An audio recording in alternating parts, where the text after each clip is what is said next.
حبايبي، شلونكم؟ شخباركم؟ ان شاء الله تكونون بخير وصحة وعافية وانتم تشوفون فيديو اليوم 7 من رمضان. اليوم فطورنا صاج لحم. عندنا هنا اللحم مقصقصينه شرائح مثل ما تشوفون،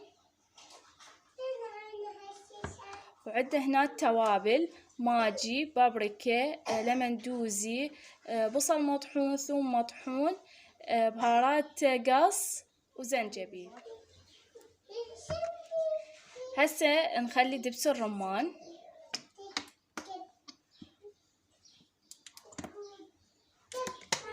ونخلي كاتشب،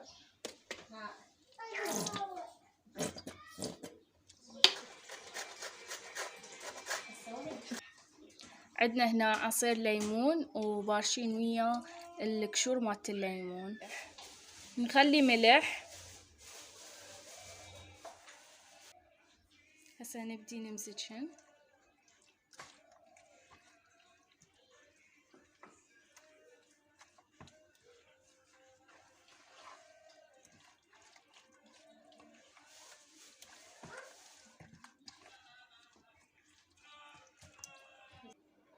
نخلي شوية من الخل الأبيض،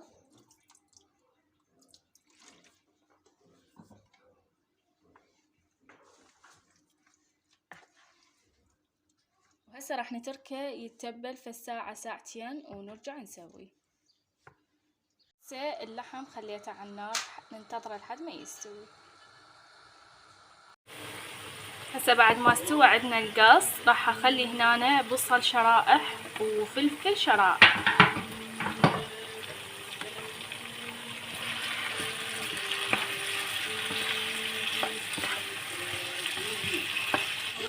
وهسه نتركه يذبل على نار هادئة. عندنا هنا بوتيتا راح افرمها بهالشكل.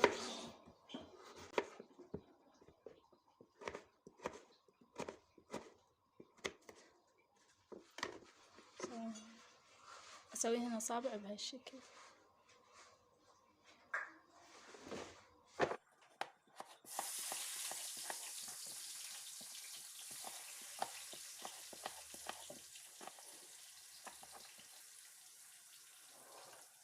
وهسه البوتيتا صارت عندنا جاهزة، سويتها بهالشكل. هسه اروح اقليها. خليت تطاوع على النار، تخلي الزيت وانتظرتها تحمى. وهسه اخلي البوتيتا.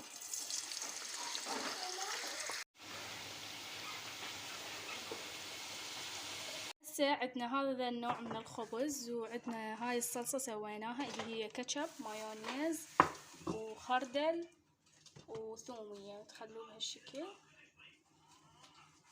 ها وصح شوية راشي. هسه خلي شوية بوتيتا.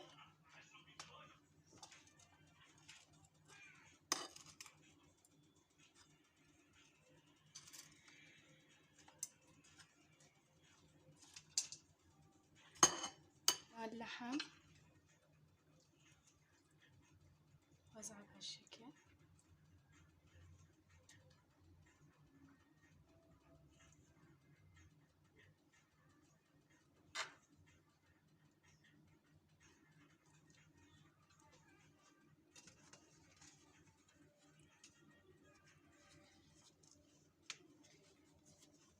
ألفها بهالشكل.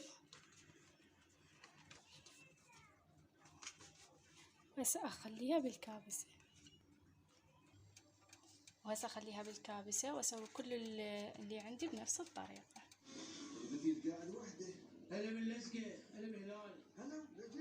هسه نبدأ بالطبق الحلو لليوم. راح نسوي كيكة باردة. اللي نحتاجه أول شي 3 قلاصات من الحليب، ونخلي 6 خواشيق من الشكر،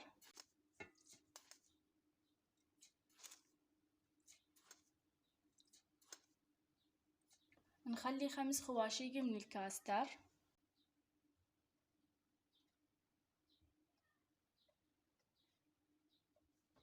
وضرب فانيلا،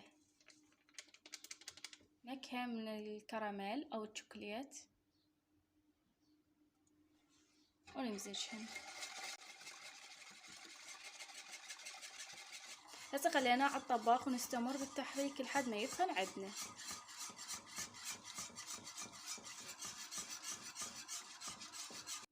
مثل ما تشوفون ثخن عندنا. هسه راح نتركه لحد ما يبرد عندنا. عندنا هنا ظرفين من الكريم شانتي،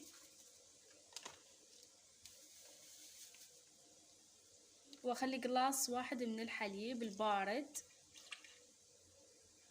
وابدي اخفقه.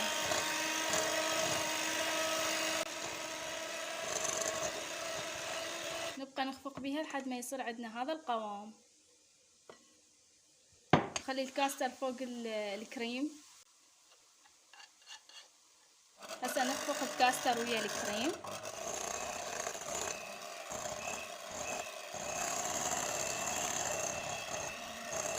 عندي هنا بسكيت مال شاي هاي النوعية، راح اغمسها بهالطريقة بالحليب واخليها بهالشكل. بهالشكل نوزع البسكيت بالبايركس طبقتين ونرجع لكم. هسه بعد ما خلينا طبقتين من البسكيت نخلي الطبقة الثانية اللي سويناها.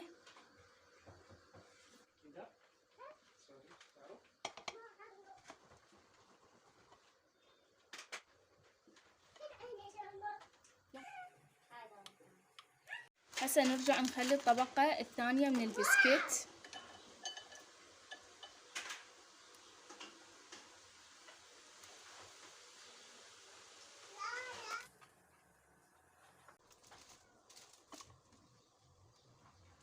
عندنا هاي النوعية من الكاكاو ذوبناها بالميكروويف. هسه راح نخليها فوق هذا اللي بقى. هسه نخفقه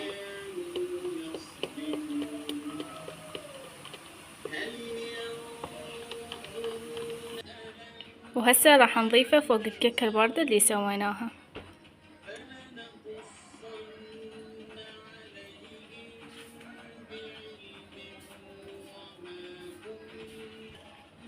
وهسه نسويه بهالشكل.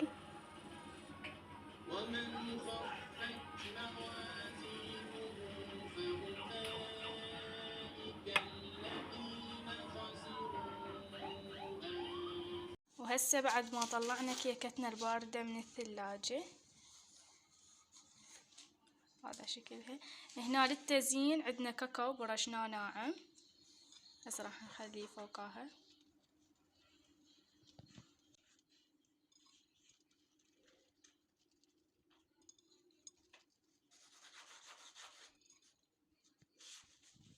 وهيجي كيكتنا الباردة صارت جاهزة للتقديم.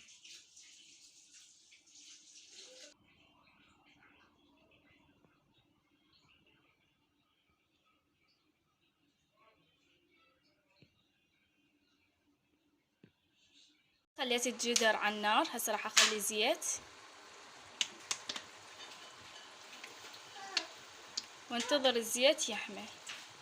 خلي البصل ننتظره ينحمى.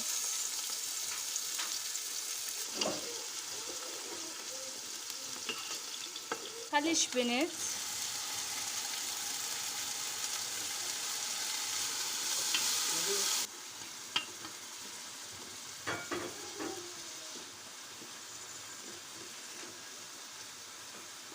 نخلي الباقلة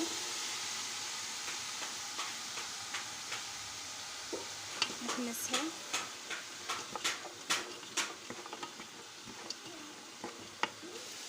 هسه نخلي قلاص من الماء ننتظرها تذبل. هسه بعد ما ذبلت الباقلة عندي راح اخلي توابل. راح اخلي بصل مطحون وثوم مطحون وكاري وماجي مكعب واحد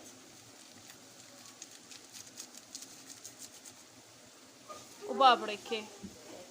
توابل ويا الباقلة.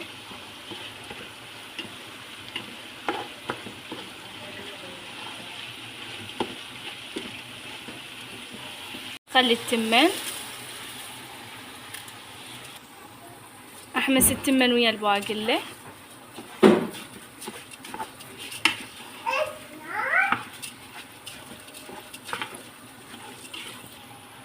نخلي مي. كمية المي لازم تغطي التمن.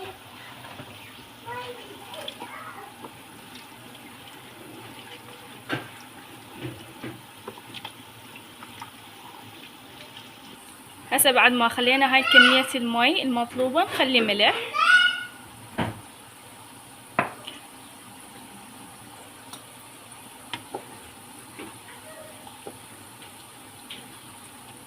هسه اقبقه واتركه على النار لحد ما ينشف مويه. هسه المي نشف، راح اتركه على نار هادئة لحد ما يتهدر عندنا.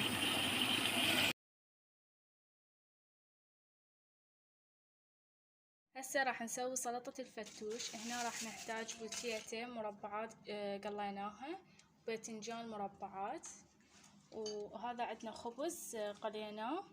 وهسه راح نبدي نحضر سلطة الفتوش. اول شي راح نخلي من هذا الخبز اللي سويناه.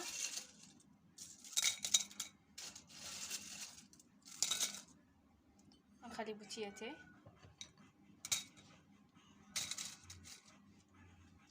نخلي باذنجان. وهسه راح نسوي الصلصة. الصلصة هي روبة قلاص او زبادي، عصرة ليمون،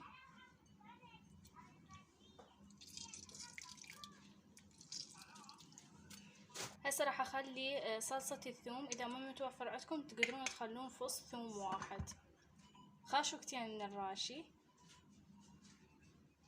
رشة ملح. هسه نخلطها.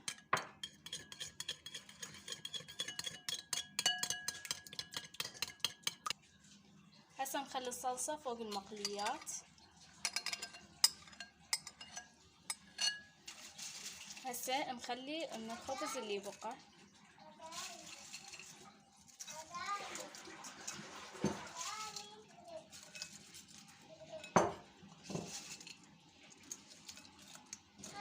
خلي شوية بابريكا،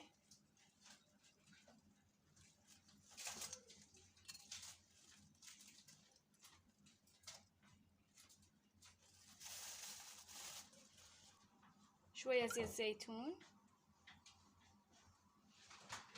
وهيك تكون عندنا سلطة الفتوش جاهزة. سهمكم العافية.